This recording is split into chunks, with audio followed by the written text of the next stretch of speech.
আমার ছেলেকে 2টা গুলি করা হয়েছে, একটা গলায় একটা বুকের পিছনে।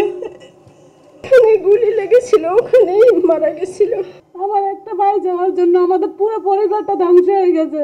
আমার সন্তান গুলি গায়ে এমনই পড়ছে, 3টা গুলি লাগছে আমার বলার মাথার বিন্দে। 5 তারিখে ও 7:36 আমার সাথে 17 সেকেন্ড কথা বলে। ওকে শুধু বলছি সালাম দিয়ে বাবা কোথায়, সন্ধ্যা হয় নাই। ও বলছে আম্মু এয়ারপোর্টের মাথায়, আমি আধা ঘন্টার মধ্যে আসতেছি। 8:10 মহিলা মেডিকেল থেকে আমাকে ফোন দেওয়া হয় যে আমার ছেলে ইনজুরি হয়েছে, গলিবিদ্ধ। আমার ছেলেকে 2টা গুলি করা হয়েছে, একটা গলায় একটা বুকের পিছনে। গলার পিছনে বুকের পিছনের গুলিটা কেউ দেখেই নেই। গোসলের সময় আমরা দেখছি যে আমার বুকের পিছনে গুলি রাখছে। ও যেখানে গুলি লেগেছিল ওখানেই মারা গেছিল।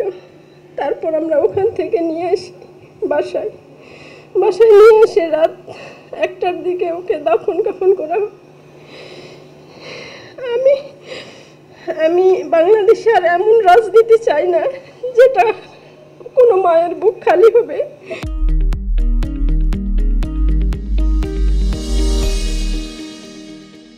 মা বিজয় হয়েছে, আঙ্গুর আর কোনো কষ্ট হবো না, তোমার বাসায় কাজ করা লাগবো না। মা মা আমরা সুখে এখন খামো। মা ছোট থাকতে বাপ মারা গেছে, 5 বছরে তুই আমার পোলাহান, আমি বাসায় কাজ করে আমার পোলাহান দিয়ে মানুষ করছিলাম। 3টা পোলাহান, এই পোলা আসরের রাজার নামাজ পড়ে আমার পোলা বাইরে গেছে। আমার পোলা আমাকে বউগায়, মা আপনার সন্তান ফোনও ধরে না, বাসায় হয় না, আপনি যান। আমি আমার বড় বউ মিলা থানার পিছনে গেছি, যাইতারি না, আগুন দাও দাও করে জ্বলে।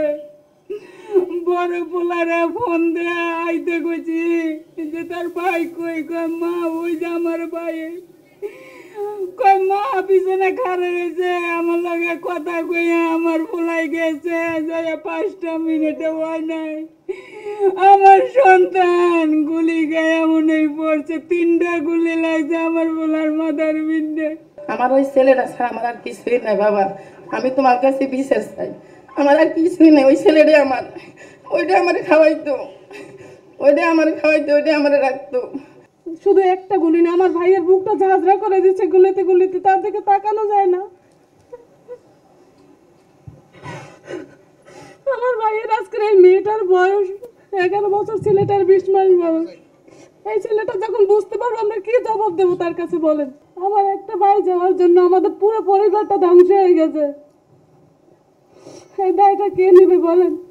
এই বাচ্চা দুটো যখন জিজ্ঞেস করবো যে আমার বাবা কি ক্ষতি করছিল, বলো কি জবাব দেবো আমরা?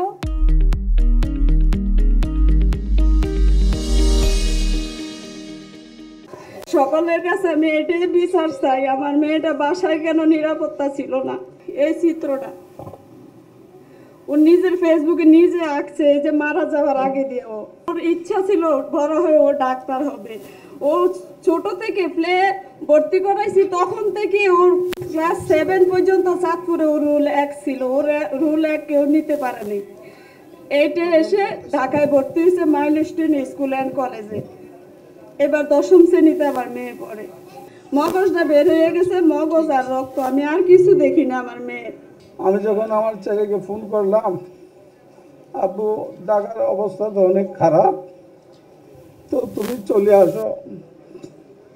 উনি আমাকে বলছে আব্বু দেখো এই উত্তরাতে আমার সামনে 7 জন ভাইরা শহীদ হয়েছে।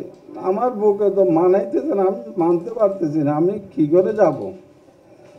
তো উনি বলছে আমি সেভ করে চলতেছি, কি করব, বাসায় গেলে পুলিশে ধরে নিয়ে আনে।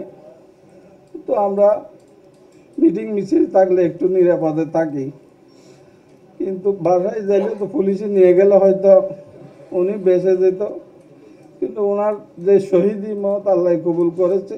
আমার ছেলেই হয়েছে, শহীদ হয়েছে, আমি কার কাছে বিচার পাবো? কে আমার এই উত্তর দিবে প্রশ্নের? আর কত মা বোনের সন্তান এভাবে জ্বলে যাবে? কত বুক খালি হবে? দেশে কি কখনো শান্তি আসবে না?